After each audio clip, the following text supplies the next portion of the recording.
Assalamualaikum warahmatullahi wabarakatuh. Kami dari kelompok 1 akan membawakan materi tentang hiperkolesterolemia. Yang pertama yakni definisinya dan gejala klinis. Hiperkolesterolemia atau yang disebut kolesterol tinggi dapat membatasi aliran darah, meningkatkan risiko serangan jantung ataupun stroke. Kondisi ini terdeteksi melalui tes darah. Gejala klinisnya tidak menunjukkan gejala apapun. Pada umumnya seseorang tidak menyadari bahwa kadar kolesterol dalam tubuhnya tinggi sampai muncul komplikasi seperti serangan jantung ataupun stroke. Oleh karena itu kita harus mendeteksinya dengan cara screening kolesterol sejak dini. Selanjutnya, saya akan melanjutkan presentasi dari teman saya dan saya akan menjelaskan tentang keterkaitan hiperkolesterolemia dengan biosintesis kolesterol. Jadi, biosintesis kolesterol dapat dibagi menjadi 5 tahapan, yaitu yang pertama, sintesis mevalonat dari asetil KOA. Yang kedua, unit isoprenoid dibentuk dari mevalanat melalui pelepasan CO2. Yang ketiga, 6 unit isoprenoid mengandalkan kondensasi untuk membentuk senyawa antar-skualen. Yang keempat, kemudian skualen mengalami siklisasi untuk menghasilkan senyawa steroid induk, yaitu lanosterol. Yang kelima, kolesterol dibentuk dari lanosterol setelah melewati beberapa tahapan lebih lanjut, termasuk pelepasan 3 gugus metil. Kolesterol mengganggu dan mengubah struktur pembuluh darah yang mengakibatkan gangguan fungsi endotel yang menyebabkan lesi, plak, oklusi, dan emboli. Lemak yang berasal dari makanan akan mengalami proses pencernaan di dalam usus menjadi asam lemak bebas, trigliserid, fosfolipid, dan kolesterol.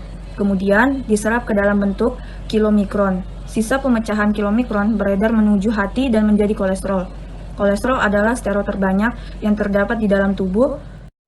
Selanjutnya, senyawa kolesterol ini disintesis dalam banyak jaringan dari asetil koenzim A dan akhirnya dikeluarkan dari tubuh melalui empedu sebagai garam kolesterol dan atau empedu. Nah, garam empedu ini akan disimpan dalam kandung empedu dan akan dikeluarkan ke dalam usus sewaktu makan yang berfungsi untuk membantu pencernaan lemak dalam makanan. Nah, usus halus dan hati akan mensintesis ApoA1 atau apoprotein A1 yang disekresikan dalam bentuk kolesterol yang kurang dan kemudian akan menyatukannya dengan fosfolipid dan kolesterol bebas melalui jalur ABCA1 untuk membentuk HDL yang baru. Nah, HDL yang baru itu namanya nasen. Nah, jadi HDL nasen ini punya kandungan berupa apolipoprotein A, C, dan E. Nah, hati juga akan sintesis ApoA2 yang menghasilkan sebuah subkelas dari HDL yang mengandung kedua ApoA1 dan ApoA2. Nah, dalam mekanisme yang berbeda, ATP binding cassette A1 atau ABCA1 juga berperan dalam meningkatkan kemampuan dari human monocyte derived macrophage atau HMDM untuk melepaskan kelebihan kolesterol dari dalam makrofag.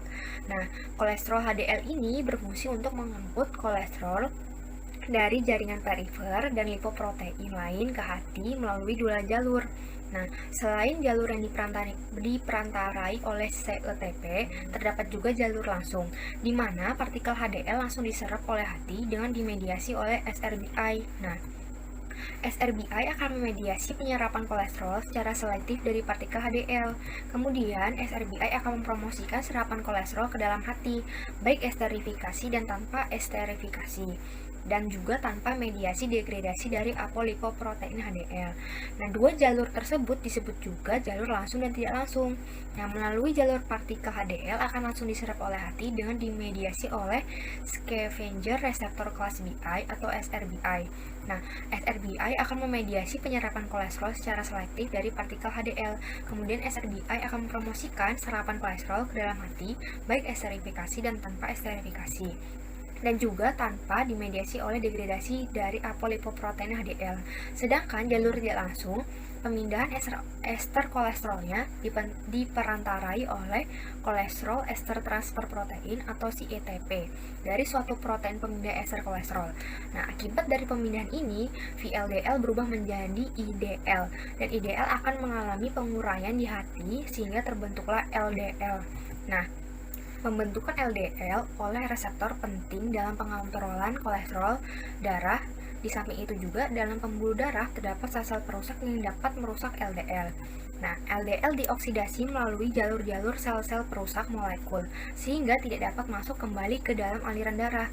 Nah, Kolesterol yang banyak terdapat dalam LDL akan menumpuk dalam sel-sel perusak. Jika hal ini terjadi selama bertahun-tahun, kolesterol akan menumpuk pada dinding pembuluh darah dan membentuk plak. Nah, plak akan bercampur dengan protein yang ditutupi oleh sel-sel otot dan kalsium. Nah, hal ini dapat berkembang menjadi aterosklerosis. Peningkatan stres oksidatif pada hiperkolesterolemia memicu terjadinya peroksida lipid. Peroksida lipid yang tidak terkendali akan berefek langsung pada kerusakan membran sel dan mengawali berbagai penyakit.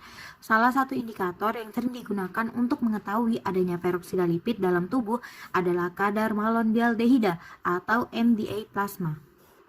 Malondialdehida terbentuk dari proksidasi lipid pada membran sel, yaitu reaksi beradikal bebas dengan polyunsaturated fatty acid atau yang biasa disebut PUFA. Reaksi tersebut terjadi secara berantai. Akibat akhir dari reaksi ini adalah terputusnya rantai asam lemak menjadi berbagai senyawa yang bersifat toksik terhadap sel.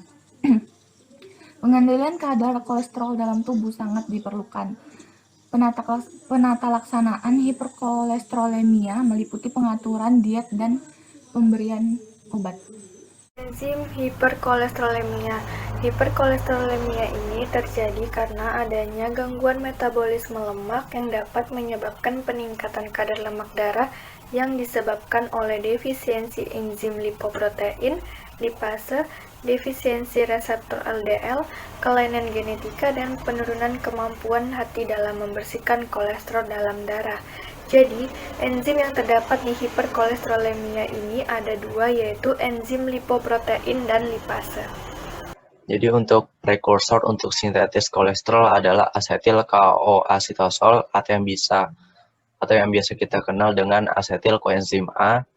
Asetil koenzim A sendiri adalah molekul yang berpartisipasi dalam banyak reaksi biokimia dalam metabolisme protein, kemudian karbohidrat, dan juga lipid.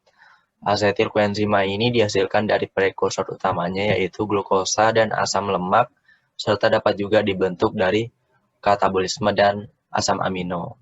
Saya akan menjelaskan pengobatan dan juga terapi dari penyakit kolesterolemia. Adapun langkah yang dapat kita lakukan untuk mengatasi penyakit ini, yang pertama kita bisa menerapkan terapi dalam kehidupan kita dengan cara melakukan perubahan pada pola makan kita menjadi lebih sehat dan juga teratur, kemudian bisa melakukan olahraga secara rutin. Tetapi jika terapi ini ternyata belum membuahkan hasil atau kolesterol ternyata di dalam tubuh kita itu masih tinggi, biasanya akan disarankan untuk mengkonsumsi obat-obatan yang mampu mengatasi hiperkolesterolemia. Yang pertama, kita bisa mengkonsumsi obat statin. Jadi, statin ini adalah golongan obat yang bekerja dengan cara menghambat zat yang dibutuhkan di hati untuk memproduksi kolesterol. Contohnya itu seperti atorvastatin, rosuvastatin, dan juga simvastatin. Yang kedua adalah rezim pengikat asam empedu. Golongan obat ini biasanya menurunkan kadar kolesterol secara tidak langsung dengan mengikat asam empedu. Contohnya itu seperti kolesterilamin. Nah, yang ketiga ada penghambat penyerapan kolesterol. Obat ini bekerja dengan cara membatasi penyerapan kolesterol oleh usus kecil.